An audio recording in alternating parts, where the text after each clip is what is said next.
All right. Dirty Sports 747. We are on YouTube live in 5, 4, 3. Welcome to the Dirty Sports Podcast. I am your host, Andy Ruther, coming to you live from Cincinnati, Ohio, with my co-host from New York, Joey. No chill right now. I am good. First of all, hello, Andy. Second of all, I'm actually up in Bedford Hills, New York. Okay, so up in the burbs. So explain to us where that is. That is, I'm imagining it's ballpark about 40-ish, 40 and change miles from, New York City, the center, or whatever would be the epicenter of New York City. 57th Street and Central Park, 40-ish miles from there north. In the 914, I'm in my sister's basement. She just bought a house up here a couple months ago, and here I am in the basement guest room. So, what county is that? Westchester. That's where you grew up, Westchester. Correct. Yeah, I'm about 2 miles from the house I grew up in. So you're very close. Very close. Actually, she's right on the Bedford Hills Katona border. She is. I could hit a golf ball to Katona Elementary School, where I did not go because they sent us to Catholic school as children. But she's like right near Katona Elementary. But you know how it goes. It's like then there's lines. She's technically in Bedford Hills, so she actually has to. Her kid will go to a school actually further away than Katona Elementary because she's across the line. Are you moving back? What's going on? No, I am, but I'm excited to be here. I got to say, the first thing I did this morning is I got up and I went to a proper New York deli and I got myself a steak, egg, and cheese on a roll for $4.99. Got myself a coffee, and I just was like, this is the kind of thing that does make me want to move. Delis, like I just need a deli. Yeah, we've discussed it before. LA is lacking the deli situation out there. Supposedly some guys opened like a New Jersey style deli in LA, but you know how it is. Like, it's like, even when they do that, they still have to you still got to pay LA rents and whatever. So the steak, egg, and cheese there is probably $12.99. Well, inflation now is hitting us too. So I'm shocked you got a $4.99 sandwich, to be honest. Yeah. And Gabby's bacon, egg, and cheese with a hash brown on it was $3.99. It's a pretty good deal. Pretty good deal. It was not a small sandwich either. That's a tough business, man. I don't think people realize the margins are so small in the food and beverage industry. It's not a business I would ever go in because of that. Yeah. It's such a fine line to actually be profitable and make money. But this deli was in the some place that growing up, the building that it was in, this little like house, it's like that's some country shit. It's like an old house that's now a deli, but in between it being a house and it being a deli for years, it was like the beverage barn. It was where we would go to like get kegs, get cases of beer or whatever. I was like, it's weird being in here and not giving you a fake ID and leaving with like a keg of Miller Lite for a party that I'm having. Yeah. I was with some people today and they were discussing being 25 again. And then discussion turned into, would you do it? And then all the dumb decisions you make at that age. And then I was thinking, that's when I moved to Los Angeles and how big of a moron you are at that age. And It's crazy to think Giannis is 26. So he's right at that age, winning finals MVPs, dropping arguably one of the best game clinching performances in the history of the NBA. I would say it's the best championship clinching performance in our lifetime. I don't know if there was like a 55-point game that I don't remember from, somebody else's era, but like the Ruther curse is like alive and well. You literally were like, can a team win a championship if Giannis is their best player? And then Giannis was like, Andy, I hear you. I am the best player in the world. I mean, he showed me up. I'll tell you what, that was last night was one of those performances that I was really taking it in while watching it, saying, I'll never forget this. And this is historical. And I hope people realize, like you're saying, in our lifetimes, we've seen some great performances. We've seen the 50-point games from Jordan, from LeBron, not in a game clinching series victory. And then throw in the defense and the way he shot free throws. I mean, I would say that's, it's what's remarkable about Giannis this postseason is they had some disappointing runs the last couple of years. They were the 1 seed. He's winning MVPs. So they go back-to-back MVP seasons for him, great records, and they don't win. And not only that, but they get bounced relatively early. And then in this postseason, there was some scares, and Giannis is shooting threes and, not going to the hoop as much. And then over the course of the Eastern Conference Finals and the NBA Finals, he totally changed it. Like, he wasn't taking jump shots. He wasn't even, obviously he's so great in transition and he's so great when he has a full head of steam. But in this finals, he became a post player and he dominated. And the blocks, I listened to the first half of the game on the radio as I got in last night, and I watched the second half of the game at my sister's place. But Doris Burke said that he was going full young Ewing and just trying to block every shot. That was how she described it. And like, obviously he got a couple goaltending calls, but like that description, as somebody who wasn't watching it but was listening, told me everything I needed to know, because that was a young Patrick Ewing move at Georgetown and a young Patrick Ewing move with the Knicks, which was like, okay, I'll get a couple goaltends, but I'm also going to contest every single shot at the rim. And Giannis, I mean, Ayton just doesn't show up last night. Giannis how many blocks did he finish with? 5, 6? 5 or 6. Yeah. I mean, 5 blocks in an NBA Finals clinching game. That's, obviously he's winning Defensive Player of the Year, but like, I mean, and these aren't just blocks. These are many of these of the 5 were get that shit out of here type blocks. Right. And psychologically, it's going to be instilled in the Suns' heads when they're going up for shots now that he is throwing our ball exactly all over the place. So I just, what he was doing last night, and that he came up huge time and time again, whether it was a block, a shot, a drive, making his free throws. He put on a performance for the ages, and I was wrong. He not only led his team, he took them to new heights that I had never witnessed before. 50, 14, 5 blocks, 17 of 19 from the free throw line. I mean, it's like he took the best player alive title. He took it. And the reason I think he took it without question is, you look at the team, and I know he made a comment about super teams, and he got his little digs in.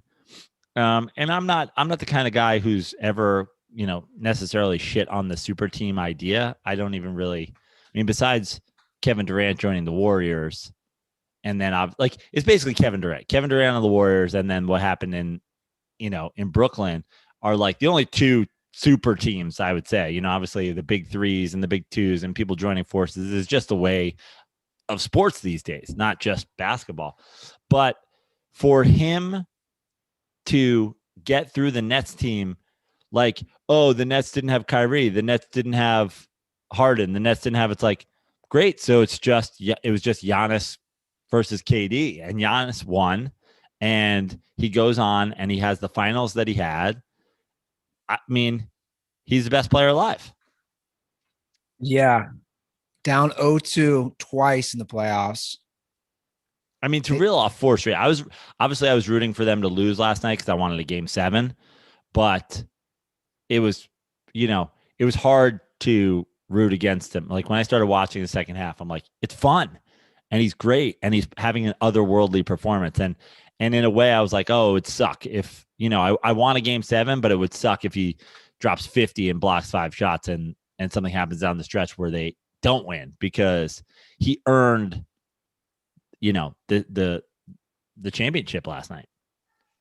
And on top of all that, we all witnessed that hyperextended knee just a few weeks ago, and to come back so quickly at such a ferocious and unstoppable level, we've never seen anything like this. His story is such a remarkable and amazing. Like this is your TV.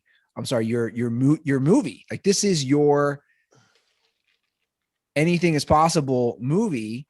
And there's a book coming out. I don't know if you know about this, about him. And I forget who's writing it, but it's coming out in a few months. And they started writing it in 2019 based on his story and coming from Greece. And there's some wild Giannis things out there.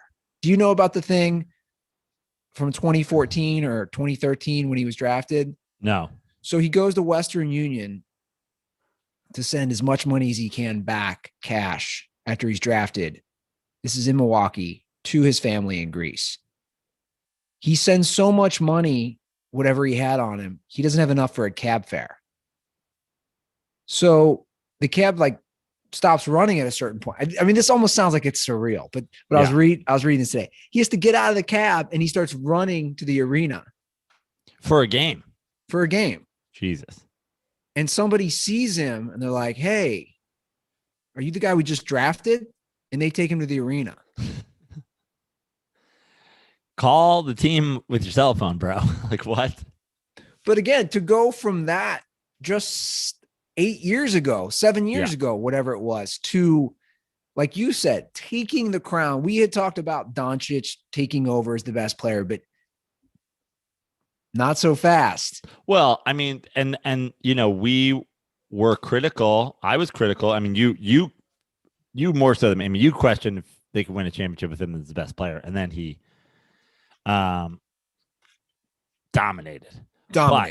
But like myself and other people critical of a guy that seemed to be a little bit too on the perimeter, not just in terms of like where he's taking shots from, but just everything about the way he was playing. Like it just didn't seem to have the I'm going to dominate games. He seemed to have I'm going to hang out on the perimeter literally and figuratively and just kind of be this guy. And it causes people like you to question, can a team win with him as the best player? And listen, I said that a team can win with him as the best player, but you're going to need, another guy to be the shot maker. What he did over the course of this finals and the Eastern Conference Finals in terms of just like changing his mindset, like, it's galaxy brain shit. Like I think for him, obviously he gets the championship, but now don't go back to that. You know what I mean? Stay this guy. Historically in the NBA, if you have a dominating big man, you can be dominant for a while. Your team can be dominant for a while. If you build around a dominant big man, you can be good for a long time. And it's like Giannis is a big guy physically, height-wise, but he didn't necessarily play like a 5. Over the course of the last series and a half, he became a 5. And now you can build for a decade around having a 5 who is arguably the best player in the world. Yeah. And he stayed there. Everybody thought he was going to leave. Again, the story is pretty awesome. He stayed in the small market. He believed in the Bucks. He believed in the city of Milwaukee. And here we are. And that scene for me, to see 65,000 people outside the arena. I have never seen anything like that during the game. To have that many people watching outside was a sight to behold. And I can only imagine last night. I wanted to be there. I wanted to be there. Shout out to guy on couch who was there. He attended the game with his sister. And That's awesome. He was texting me pics. He said, I'm going crazy tonight. I said, dude, go nuts. Can you imagine? And I couldn't stop thinking about all the drunken, amazing sex that was happening everywhere in Milwaukee. And good. I heard they put out cardboard beds in Milwaukee just to try to limit how much sex they were having. And good for Milwaukee fans. Like 2 solid fan bases in this finals. But dude, we got to talk about the Suns too. Like to go up 2-0 and then just to get boat raced for the last 4 games. I mean, they didn't even make it to the game 7. They didn't even make it to home. That game they lose on their own floor was everything. Well, I think it's some growing pains for guys like Booker. Yeah. But now the question is, what do they do with CP3? I mean, if you're them, are you like, to me, if you look at this Bucks team, I think the Bucks and the Nets, especially if the Nets are healthy, are going to be back. And I think it's going to be. So early favorites. I know it's early. Vegas has them as the early favorites. Who? The Nets. Yep. And then the Bucks and Lakers are right there again. Right. My point is that for this Phoenix team, of these 2 teams, I just like this did seem like a Cinderella season for this Suns team. Like, I think counting on this Suns team to be back in the Western Conference Finals next year is, I wouldn't count on them necessarily being back. So if I'm in charge, I don't resign Chris Paul. And I think that you have a base. I think you need to figure out how to get back there in 2 or 3 years without tying yourself for $100 million for Chris Paul for 3 seasons. That's my opinion. What do you think? Well, I think Giannis, first of all, single-handedly ended the short-lived career of Suns and 4 guy. Right. Like, that guy's career donezo. No one cares about you anymore. The girl who is famous for going down on the entire team, she will live on because there is a need for her work, but she's also been minimized. Giannis was just destroying people's careers left and right with his performance. I think it's going to be tough. I tend to agree with you here that the Cinderella story had a lot of factors playing into it. I'm not trying to take anything away from the Suns, but they beat a Lakers team without Anthony Davis. And who did they play after that? They went from Clippers without Kawhi. Yeah, right. So, you are, look, injuries happen. And again, I'm Nuggets not, team without Jamal Murray. Yeah. Look, I'm not taking anything away, but these are the truths. You're facing 3 teams in a row that don't have one of their major stars. And it is tough to get back. Yeah. Now they have some great young pieces. Obviously, Booker's great. I think Mikal Bridges is really good. I think Cameron Payne's good. I think they have a great core of young dudes that they can continue to develop. And I actually think the idea that this was a Cinderella season and that they can't get back in the near future isn't what I'm saying. But I think counting on them just like keeping the same roster and trying to run it back next year, I think that's I think spending $100 million on Chris Paul to do that, I don't think it's the right call. Yeah, I tend to agree there. Let me play a quick call. You referenced the Ruther curse. We do have a call about it. Love it. Ruther, you beautiful bastard. You reversed Ruther curse the city of Milwaukee. You showed up. Brewers were 7 games up. Reds show up. You show up. Back to 4. The minute you leave that city, they go back to 7. Cincinnati, whatever team you root for, the Reds, trash, gets swept. Back to 7. Oh, a couple days later, Bucks win a championship. Bucks in 6. Ruther thinks we're reverse curse in this beautiful city. Prano, love you. Fuck the Royals. I'm out. Well, this is an interesting one. Like I don't understand how this makes. So this is true. I show up to Milwaukee. The Reds take 3 of 4. They win the game I go to. The Bucks don't win a game while I'm in Milwaukee.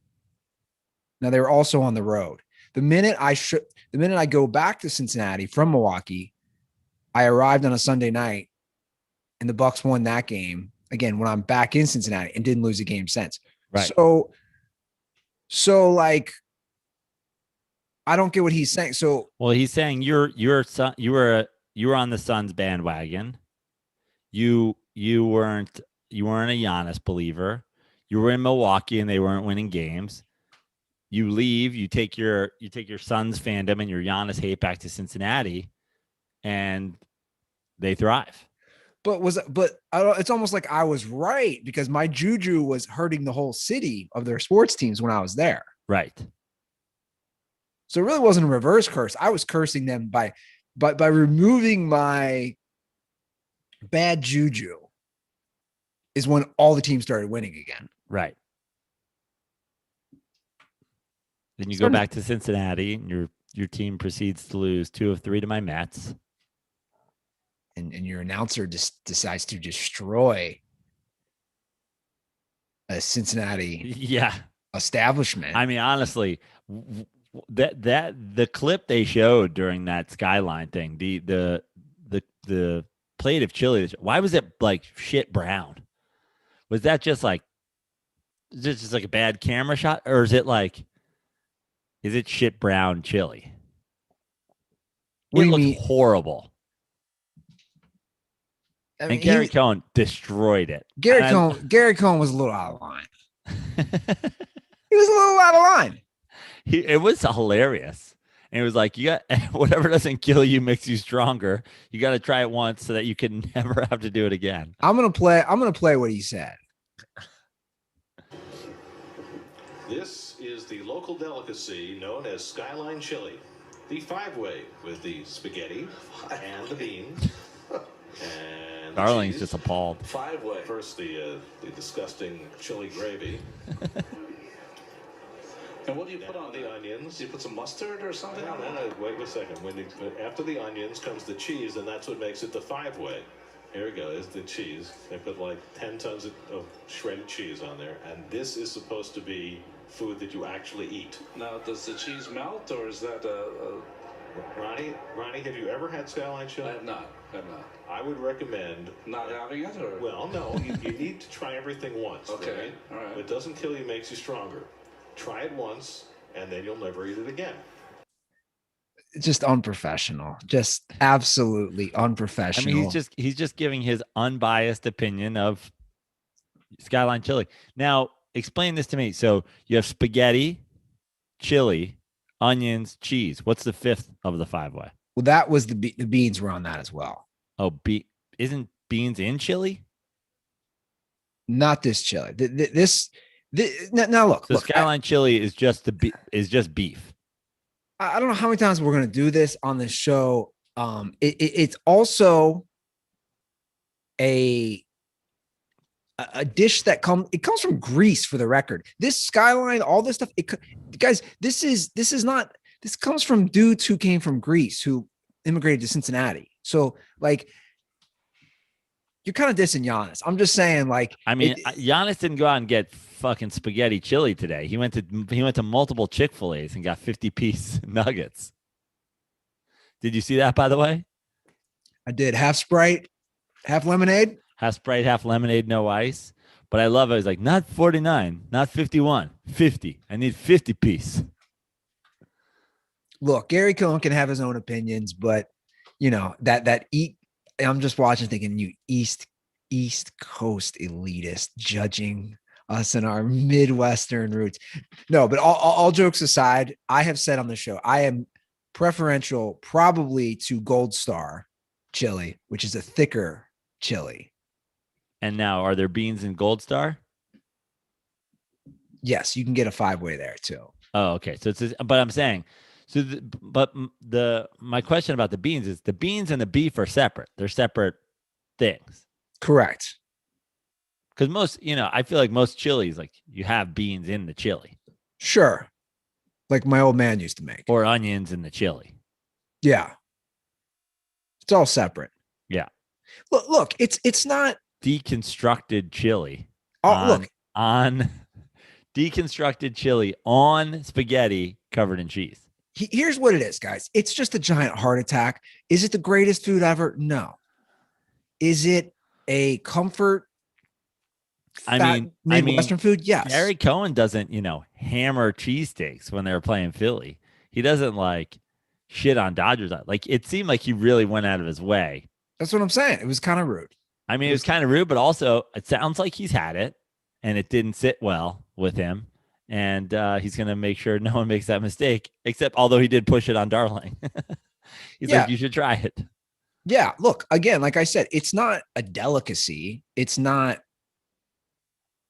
Montgomery and ribs, which is a preferential spot for a lot of people when they visit or in Cincinnati. It's not Grater's ice cream, other Cincinnati staples, but it's a comfort food.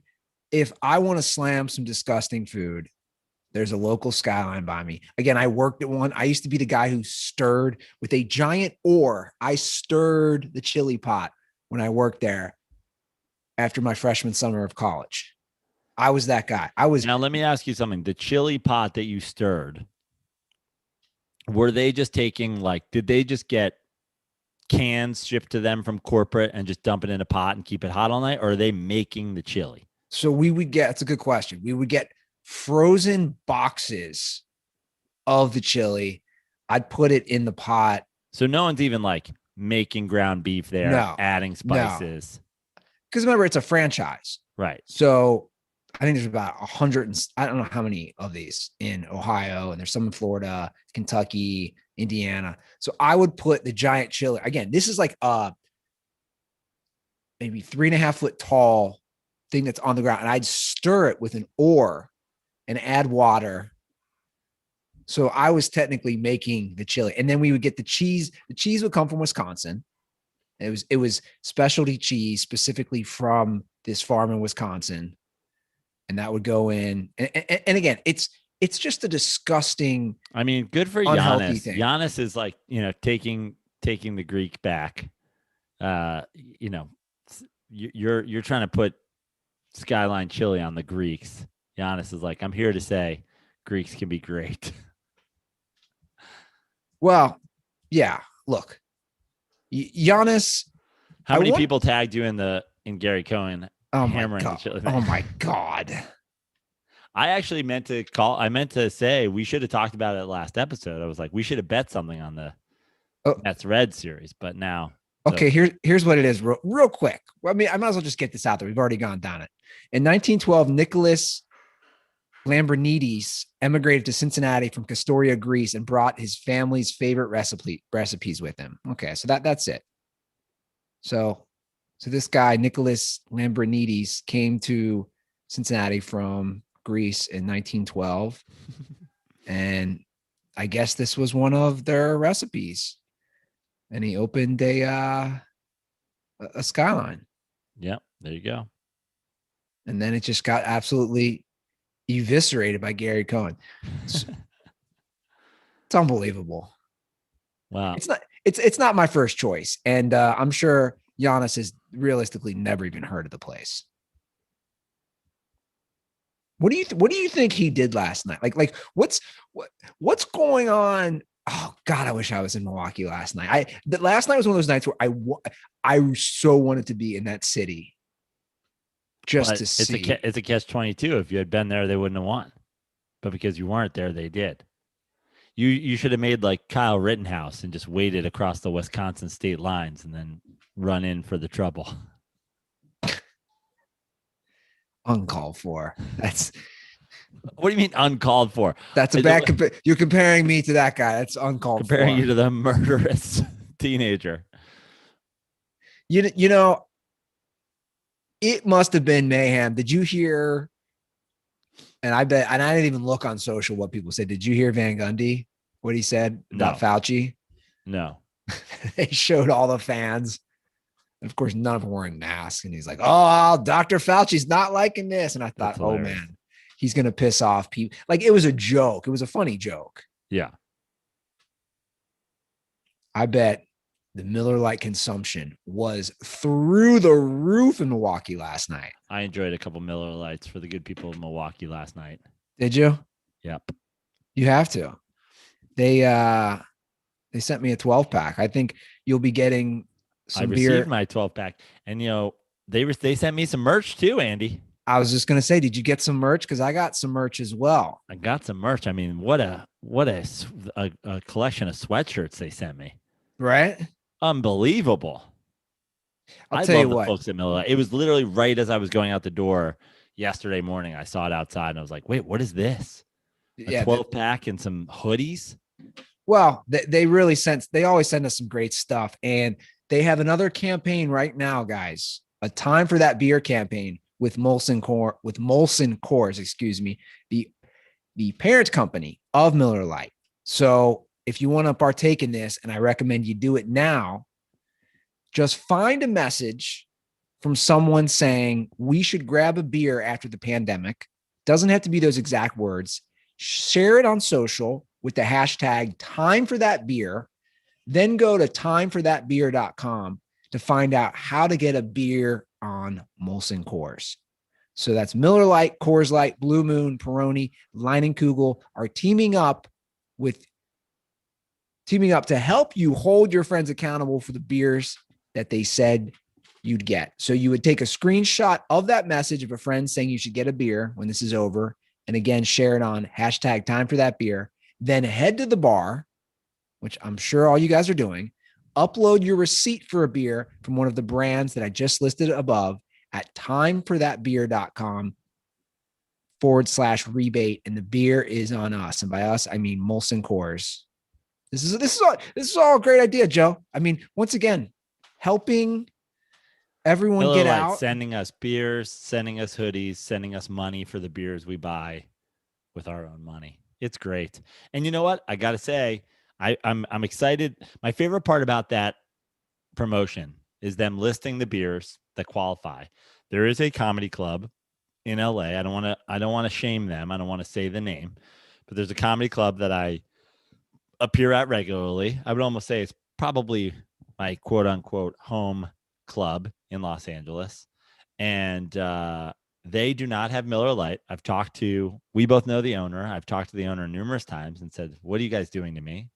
How do you expect me to give my best show when you don't have Miller Lite? But I'll go there and I'll have a beer. And against my will, because they don't have Miller Lite, I always drink Peroni because I'm like, well, I figure, as an Italian, if I can't get Miller Lite, I'll have Peroni. Finding out that the Peroni is under the same corporate banner just makes me, I feel like I've just been supporting my brand the whole time. Yeah, you really have. What a good guy I am. So partake in this, guys. Simply go to timeforthatbeer.com to get the beer that you said you would get on us. Again, that will be in the description of the podcast if you forget the URL. Always remember, celebrate responsibly. Coors Brewing Company, Golden, Colorado, and take advantage of this great offer. Okay. What else do we have going on here as I pull up the rundown? In other Milwaukee-related news / Wisconsin news, it was leaked yesterday as well. Aaron Rodgers turned down a 2-year contract extension that would have tied him to the Packers for 5 more seasons and made him the highest paid QB and player in the NFL. It's becoming very mysterious what he wants. Yes. I don't know the answer. I don't know. The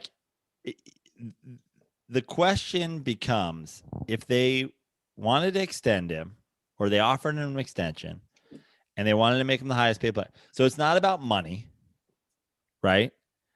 What is it about? Control? I mean, you would think if the Jordan Love drafting is what set him off, or the not and or the lack of drafting weapons in the first round, yada yada yada, then do something about it. Like the idea that, it's all this cloak and dagger mystery. It's like if them doing that, you come out, you play last year, I don't know, begrudgingly, I guess. But if you're not going to, then just force a trade. Go on the record, because they're now saying that they're going to commit to you and make you the highest paid player in football, and you still say no. So what do you want? Does he want?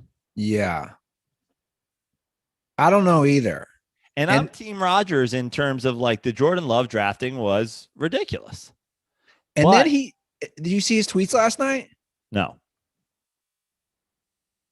And then he's tweeting about the Bucks. We, us, or like, let me just read this. He tweets, he had a bunch of tweets, but incredible job by Wes and Mark, Peter, John Horst, our GM, as in the Bucks, made some incredible moves, and our stars played like stars. Can't stop 34. #champs. So he's used our he's an owner of the Bucks. Oh, he is. Yes, he's part of the owner. He's part of the ownership group. I did not know that. Yes, I don't know what. How much of the Bucks? Let's see.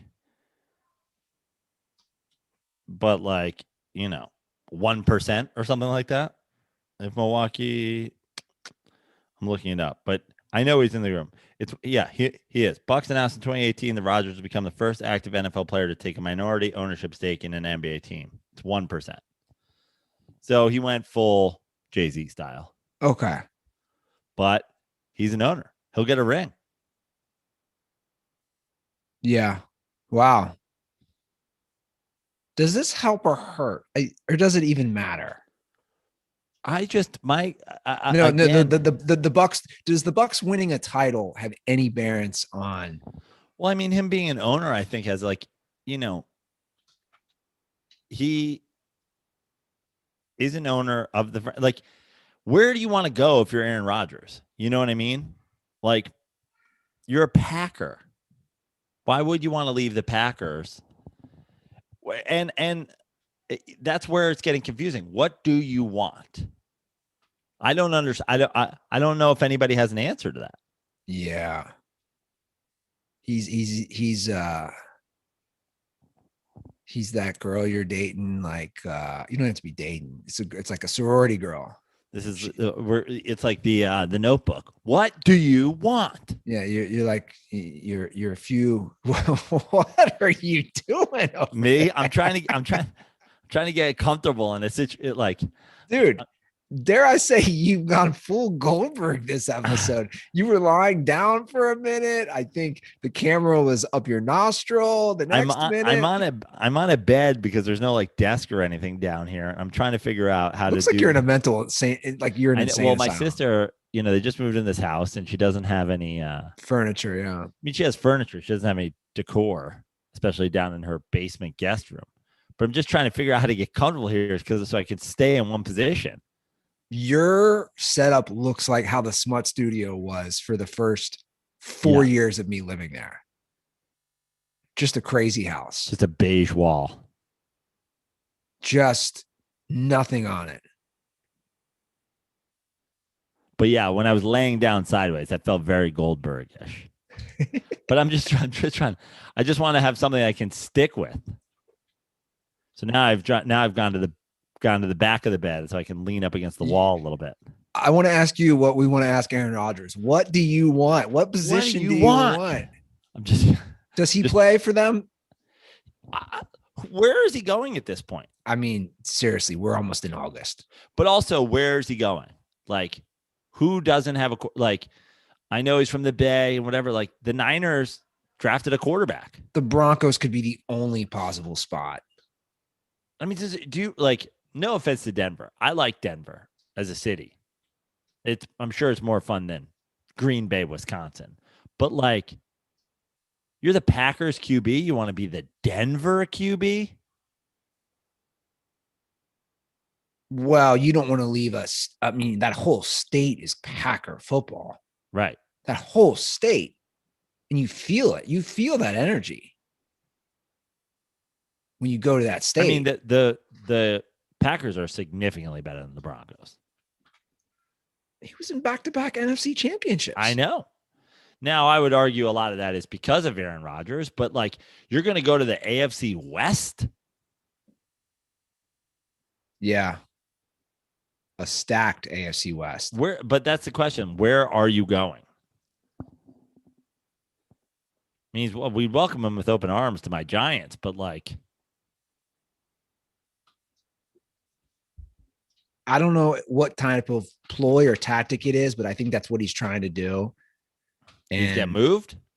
No, I don't know. Like I'm saying, I don't know what his ploy or tactic is. Well, I obviously like that's where it's getting confusing. If the ploy or the tactic is more respect, more like, you know, more of a concrete feeling that he's their guy. Well, they tried to extend him and make him the highest paid player in football. And he said, no. Now, like he can retire anytime he wants. The same way the NFL can cut him anytime he wants. So it's like, why wouldn't you just take that? And if you don't want to play, if you want to go host Jeopardy after one more season, then go do it. Yeah. But if you turn it down, what are you doing? I just don't know what he wants. No one knows. Maybe he just wants to torture the Packers, which I'm like low-key okay with. Maybe this is retribution for the whole Brett Favre situation when he came into the league. Yeah. And the drafting of Jordan Love. Yeah. Another NFL news, ESPN just can't get it right. Well, I feel like ESPN got it right. With the Manning brothers. Well, that's what I'm getting to. I do think this is right, but why are they not the main crew? Oh, I think that's I don't think the offer was even there, but also for them, do they want to do 17 weeks of football? Okay, fair enough. So the headline that came out, Peyton and Eli Manning will headline an alternate Monday Night Football broadcast. Boner alert. So these games will air on ESPN2 for 10 games in each of the next 3 seasons. Well, and I mean, they're gonna.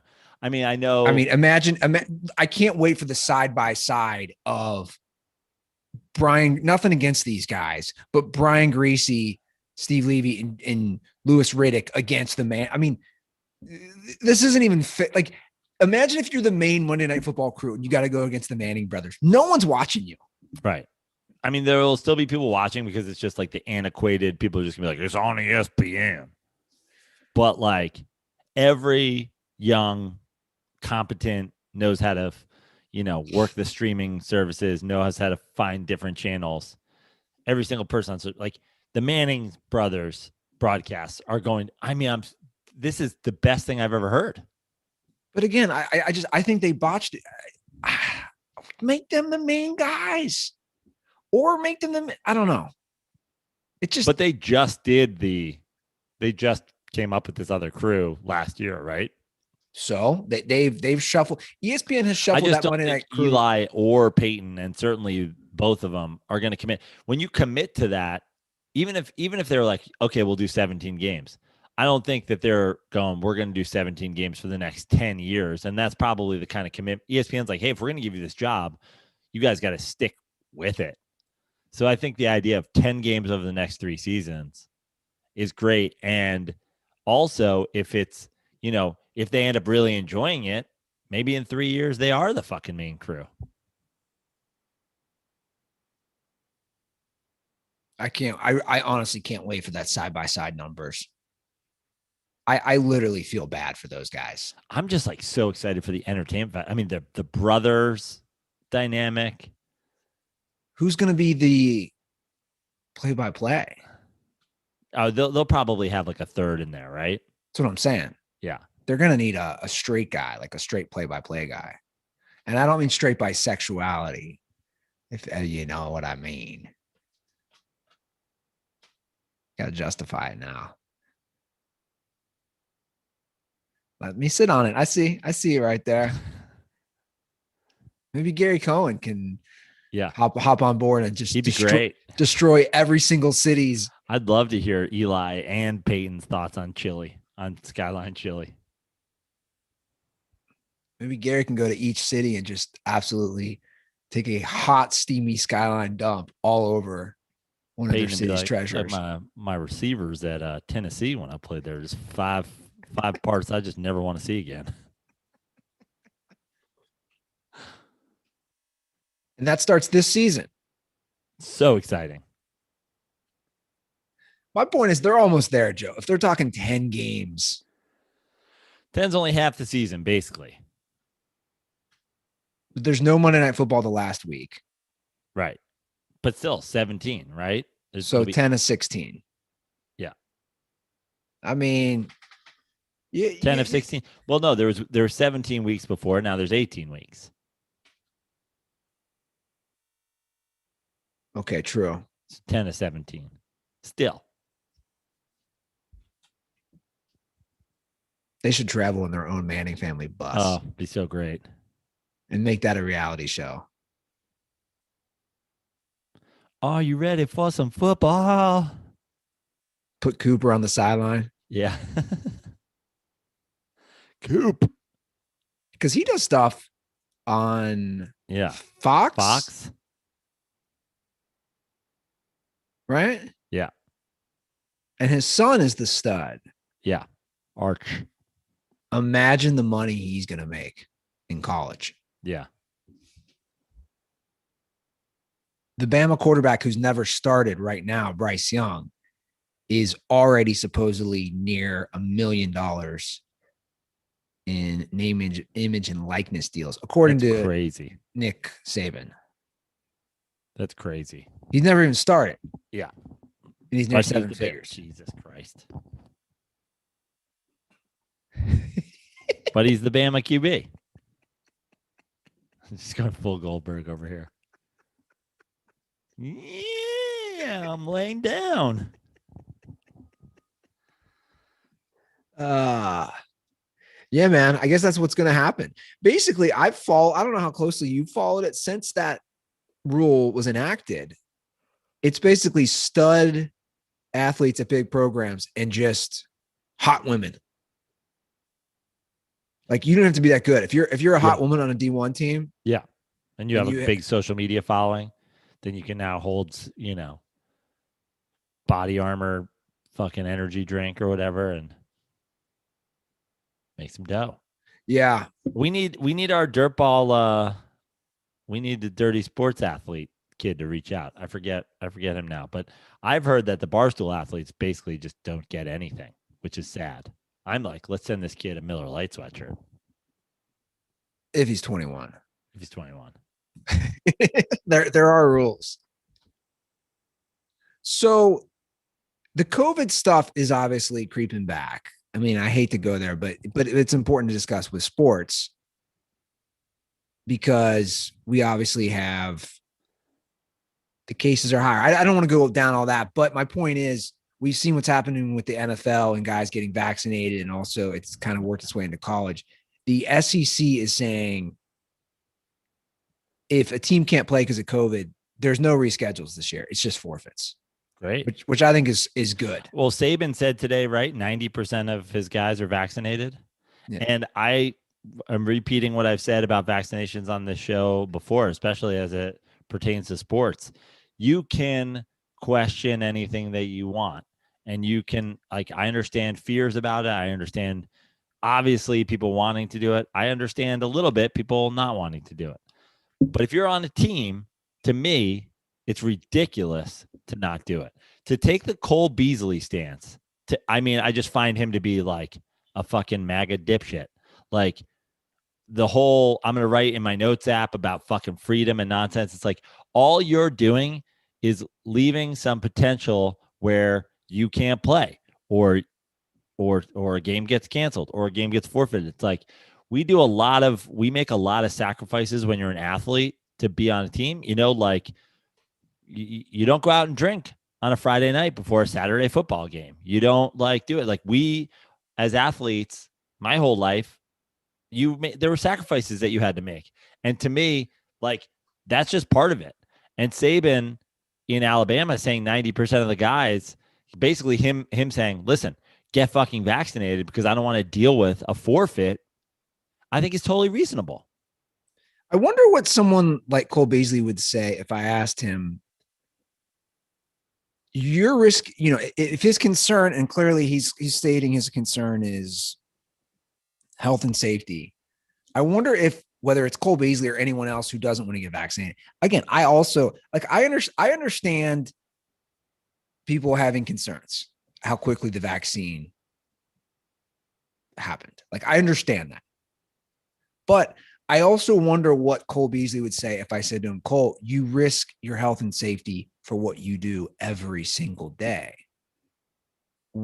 How much is this different? I wonder what he'd say. Because I mean, the idea of being an undersized slot receiver in the NFL and talking about your health and safety is just hilarious. That's my point. And that's what I thought. Pick up tennis. Like, dude, you are like, to me, Cole Beasley, the Wes Welkers, the Julian Adams, like, you guys are the prime CTE in 15-year guys. Yeah. 15 years after you retire, guys. Because of the hits that you're taking from guys way bigger, way faster, and way stronger than you. So if safety and health is your concern, you're not in the right job. That's what I would say to him. I don't know what he would say back, but it seems to be a problem with NFL guys. Now, we don't really know the other sports because the NFL is making different mandates for these guys to get vaccinated, and it's trickled down to college football. But yeah, it seems like Nick Saban is saying, get vaccinated because we're here to play football and not deal with all the other stuff. Yeah. I don't know. But his takes are, they're tough to read. Over the years, there's professional athletes that have it in their contract. You can't, no skiing. You're not allowed to ski. Yeah. You're not allowed to do this. It's like, well, what about my freedom? It's like, man, this is just part of the deal. You're just not allowed to fucking ski anymore. Sure. You're not allowed for football players and baseball players. A lot of times it was no basketball. Yeah. They don't want people tearing an Achilles, shoot hoops. They don't want somebody tearing an ACL. No hoops. Like, the idea that Cole Beasley, isn't arguing about like the freedom fighting for his ability to play 3-on-3 basketball in the offseason. It's just ludicrous. Again, the argument comes up just like as his teammate, I'd be like, fuck you, bro. I'd be like, fuck you. Oh, wait, did you hear that call? Yeah. Okay. I heard it ring. Gotcha. It's the one problem we have with the live callers. Well, we should get to the calls. That is a good time to get to the calls. But Joe, we're talking about health and safety, and another thing that is very important to me, and I have talked about it a lot through everything that's happened in the world in the last 18 months, is mental health, right? We agree that mental health, especially as we head back into the real world post-pandemic, should be a priority of many people. And I have something that is great to help everybody listening to the show with that. It's a great app called Talkspace. So I have always been an advocate of therapy, at least since I started going, as we know, the last few years. And Talkspace is a great app for all the dirtballs to use to have a licensed therapist schedule live video sessions. That's a tough word for me right now. Live video sessions. You can text with them. It's basically an app where you can go to someone 24/7. Virtual 24/7 therapy. Yes. And as most people know, if you have that experience with therapy or seeing a psychiatrist or psychologist, you got to schedule weeks in advance. You have to really, for lack of a better term, kind of wait on these things. And you don't have to do that with Talkspace. And it's great for so many things, whether it's individual, couples therapy, you name it. Again, they have thousands of licensed therapists that can help you 24/7. So start feeling better with a single message. Match with a licensed therapist when you go to Talkspace.com and get $100 off your first month with promo code DIRTY.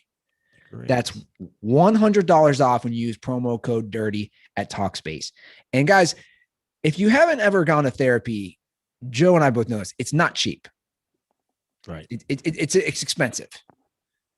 And I think this is a great alternative than seeing someone once every week or once every few weeks and them charging you a lot of money. I think Talkspace is a great alternative. So if you're thinking about talking with someone, seeing someone, if you have things that you need to straighten out mentally, I couldn't recommend them more. Once again, go to Talkspace.com and drop promo code DIRTY and you get $100 off your first month. Okay. DirtBall calls. Let's do it. Let's get to them. What do we got today? Oh, he DM'd me this morning about this. This is a great possible bet idea for you, Joe. Okay. Hey, what's up, guys? South Bend DirtBall, Austin here. Joe, got a good thing for you if you lose the NFL bet this year. There's a straight dubstep festival in Ohio. It takes place every year. Oh my God. It's a God. camping festival. It's like 3 or 4 days. If you lose to Andy this year, you got to go for at least one day and one night. You got to bring the tent, the whole thing, and you got to go from start to finish to that one day. It's like 3 to like 2 in the morning of just straight dubstep. Jesus. Like crazy music, and you got to dress up crazy. And really, I think that's the only way to go to top Andy's losing Vegas draft. So let me know what you guys think. I don't even like. First of all, I think this would be fun. Theoretically, I know what dubstep is, but I don't really know. But like, whenever I hear dubstep, it sounds like when you accidentally picked up the phone when somebody was already like on AOL. So I don't know if it's here every year, but Lost Lands is the festival, and it's in Legend Valley, Ohio. It's about 104. I looked it up. It's about 140 miles from me. It's east of Columbus. Some giant field. Now I think they do some big events there. So it wouldn't be this one because obviously the season is happening. So this year's is September 24th to the 26th. I don't know if this happens every year. This Right. Lost Lands Festival in Ohio, or if they move it around. I think it'd be fun. That's just me, dude. If you were on, I don't know, edibles or mushrooms, what's 24 hours of music and just a giant? It's basically Coachella, but for dubsteppers. But for dubsteppers in Ohio. By the way, I kind of like a lot of dubstep music. I was into it, I don't know, 7 or 8 years ago, and a lot of dubstep songs still make my workout mix. And I like the rap in dubstep mixes when rappers get on songs, because that was kind of a thing. Dubstep to me sounds like when in a movie they send like when somebody's like working in the newsroom and something comes across a wire, it's like because somebody comes over and like rips it. But like that Skrillex A$AP Rocky song, "Wild for the Night," that's a dubstep song. Yeah, it's a good song. It's a good song. How much other Skrillex are you listening to? I listen to a fair amount of Skrillex. Jesus, do you remember our dubstep theme song? I wonder if I still have that song. Are they using? Do they have a dubstep theme song for Goldberg's new podcast? Hold on. Okay, here it is.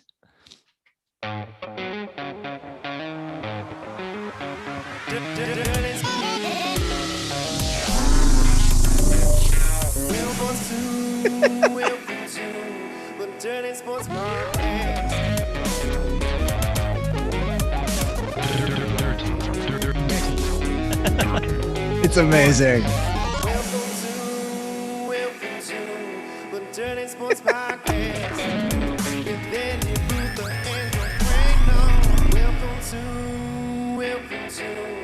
Dirty Sports Podcast.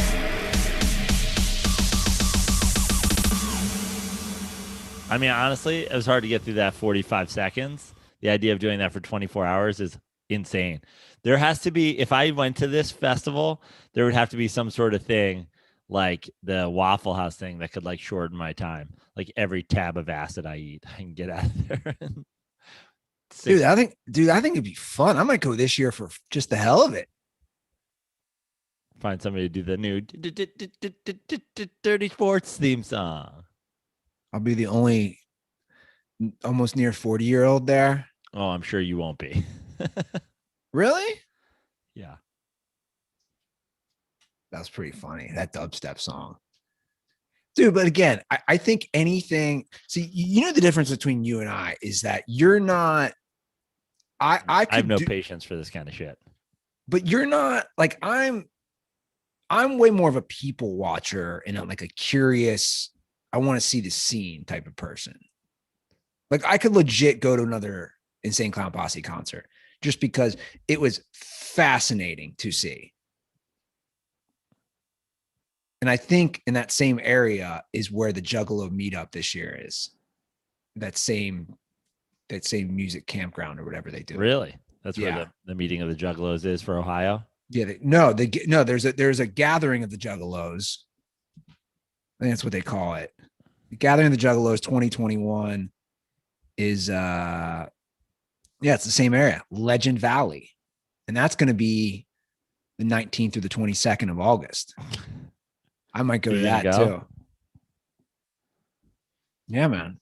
I'll text my brother, see if he's down to go with you.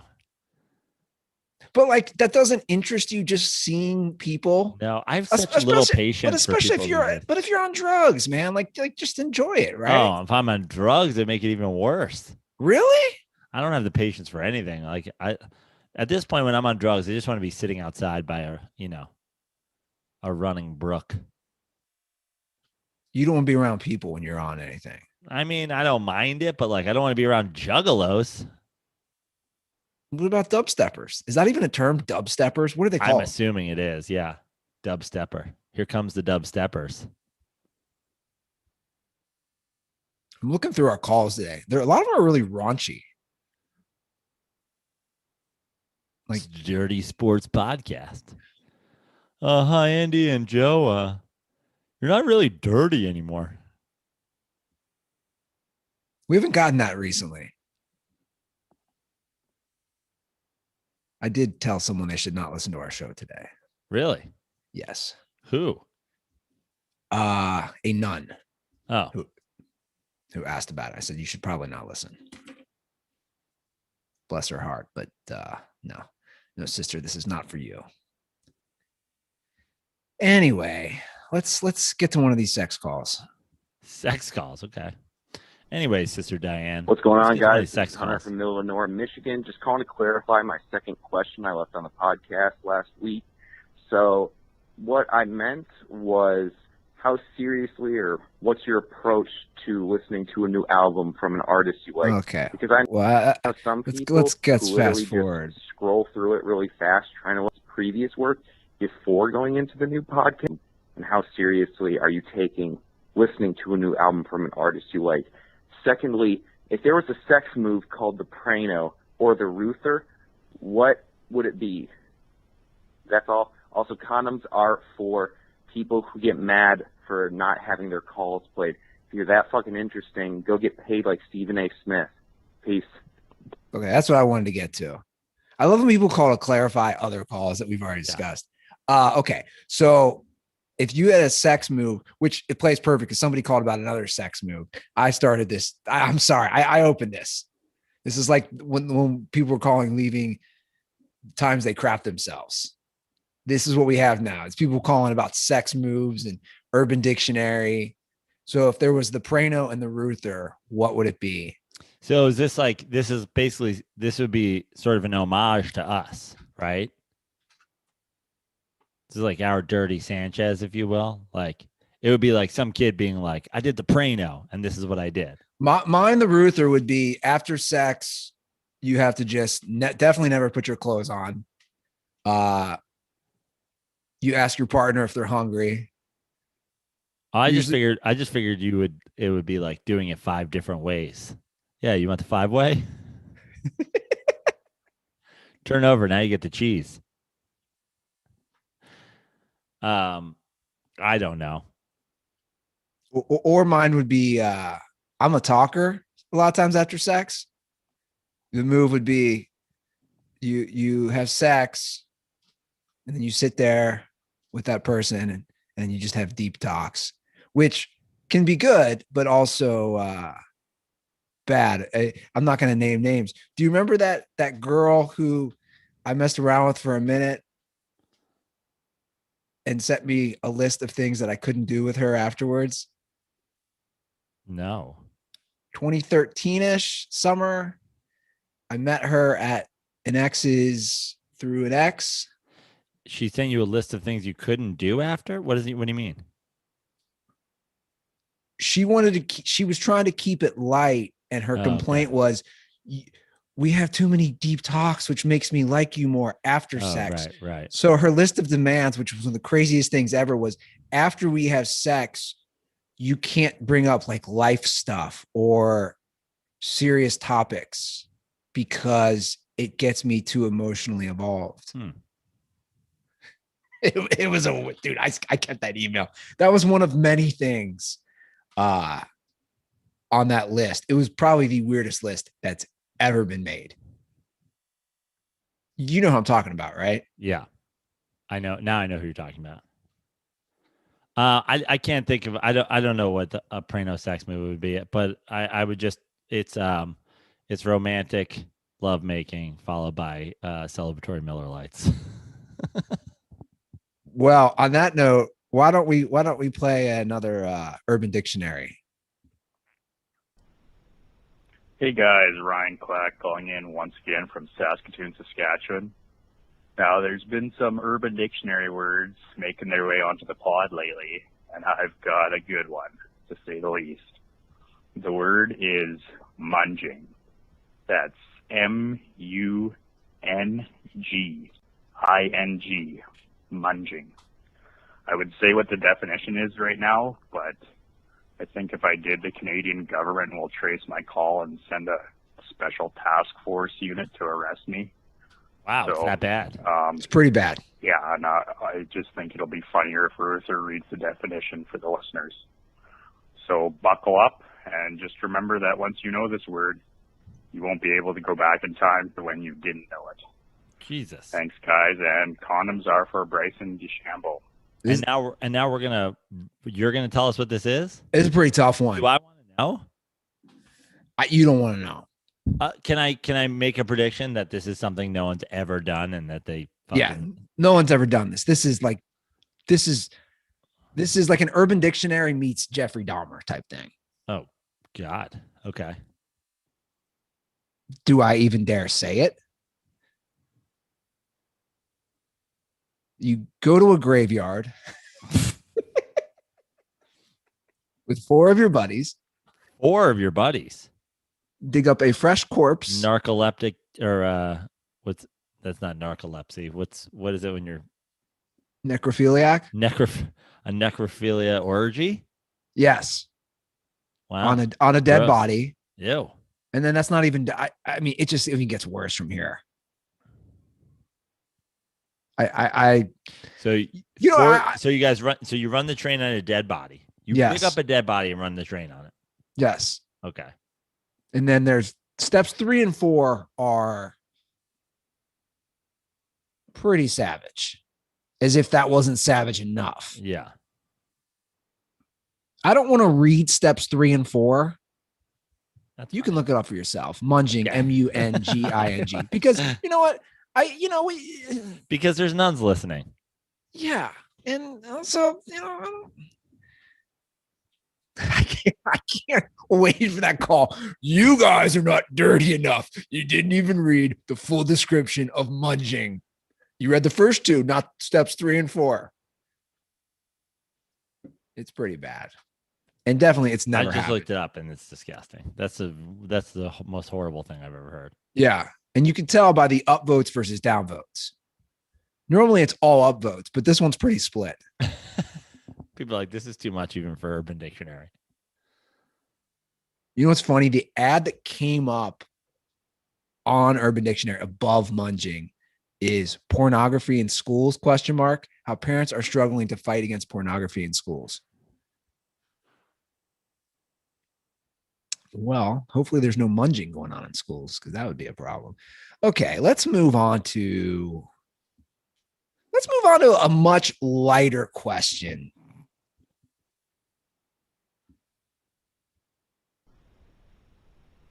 Joe and Andy, how are you doing? This is Gene Hunt, Raleigh, North Carolina. Hope you're well.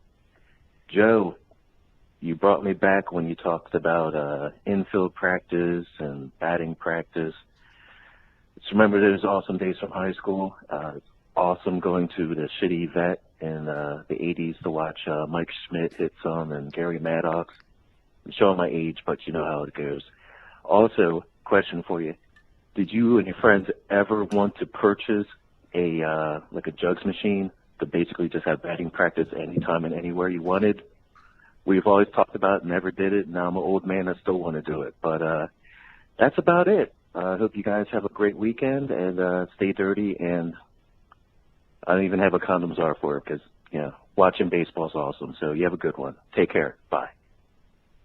Gene Marty Hunt, OG Dirtball. So, funny story about a jugs machine. My dad had. Well, can you explain real quick? Because I don't think everybody knows what that is. It's a pitching machine. We've all seen the jugs machine. The famous jugs machines now are like NFL guys use them to shoot, the receivers use them. But for baseball, you slide it in and it would fire baseball. And they were, expensive, but by far like the cheapest of the pitching machines. Like they're not like Iron Mics or whatever, big whatever. So like a lot of high school baseball teams or whatever would have one. And so when I was in high school, I think I was like a freshman or a sophomore. I talked to my mom and I said, my dad had this huge bocce court out in our backyard behind our like back wall. And I was like, listen, we could put, a net around that, and it could also double as like a little batting cage. I was like, if I get honor roll this semester, will you agree to build me a batting cage there and get me a jugs machine? And my mom was like, honor roll? Like, yeah, like for sure. So I was like, I want your word. And she's like, you have my word. And I was like, okay, hold on. And I literally went to my room and came back with a full-on contract that I'd written up. And she was like, who wrote this contract? I was like, I wrote it. She's like, this is like a pretty serious legal document. She's like, I think you have a future as like a lawyer. I was like, I, Ann Prano, hereby promise that if Joe receives, and anyway, long story short, I worked hard that semester, got dean's list, but didn't get honor roll. And so everybody won. I upped my grades and my parents didn't have to buy me a jugs machine. So you can get one at Dick's for $665. Yeah. I just looked. But then you need a whole net, right? Yeah. So it's for a batting cage, Or you can set it up on a mound, and take batting practice. Yeah. It's just one G. Jugs. Jugs. Yeah. Jugs. Now, if you got two G's, you know what I'm talking about. Titties.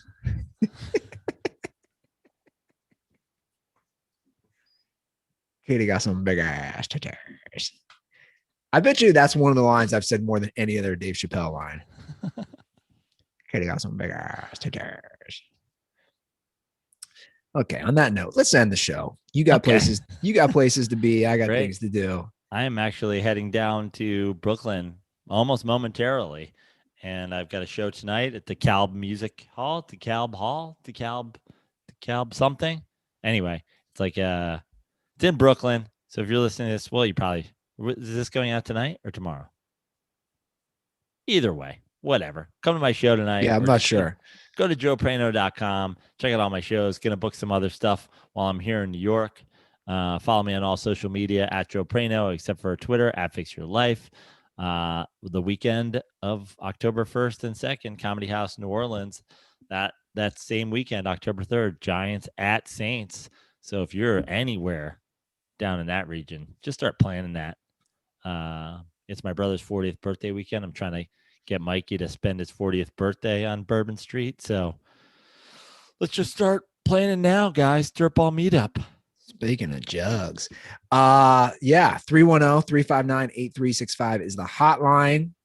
I promise I'm getting koozies out the next couple days. So leave a podcast review with a Twitter or Instagram handle, and I will get that out or update an old one.